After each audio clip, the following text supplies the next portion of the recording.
Hello everyone, my name is Jessica Favela and I'm currently working on my master's in aging management services.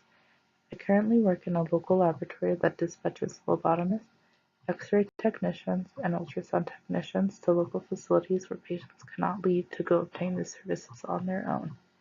Today I will be talking about physician and nurse perceptions of new patient palliative care consultation project, implications for education and training, by Susan Enguidanos, Patricia Housen, Rebecca Goldstein, Evie Vesper, Janet Allen, and William Braun.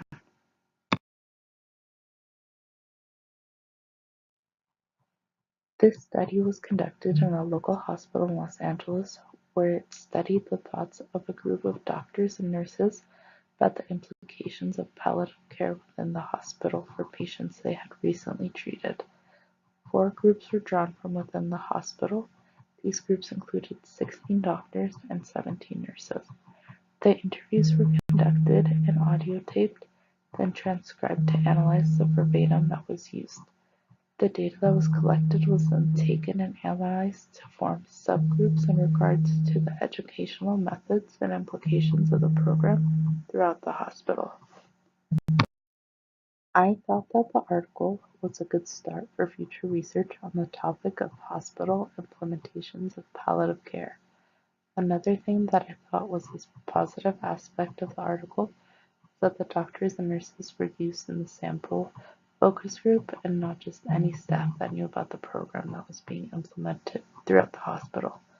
They also chose a hospital that is in a location where various cultures allow for variability to be seen within the patients they were treating. However, the study had a few flaws. I personally do not feel they used a large enough sample to be considered for life-changing research.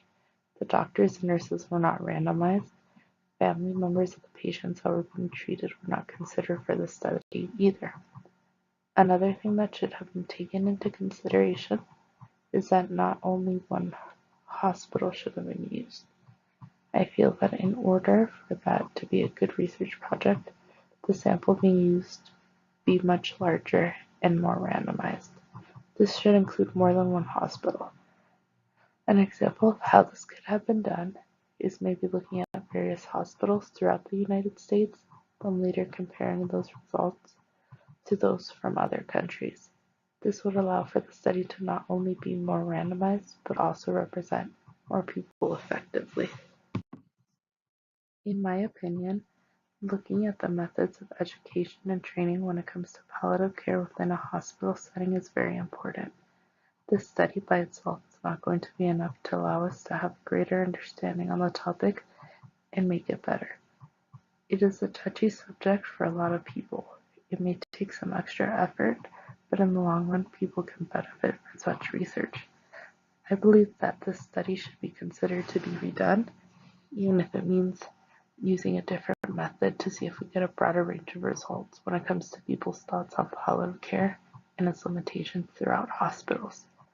A larger sample can be used, maybe a questionnaire rather than an interview so everyone's on the same page about the answers they're responding to. A larger area to study would allow for a more random sample and a broader foundation to be used for the study as well. Some of the questions I came up with in regards to the article that were discussed are as follows. What are some ways doctors and nurses can use to allow inpatient palliative care consultations to not be so difficult to discuss with their patients? And how can inpatient palliative care be incorporated to hospitals so families are more aware of the services being offered? Could this make it easier for doctors and nurses to be able to talk to their patients' families when their patients are being considered for palliative care? Thank you for taking the time to listen and view my presentation. Goodbye.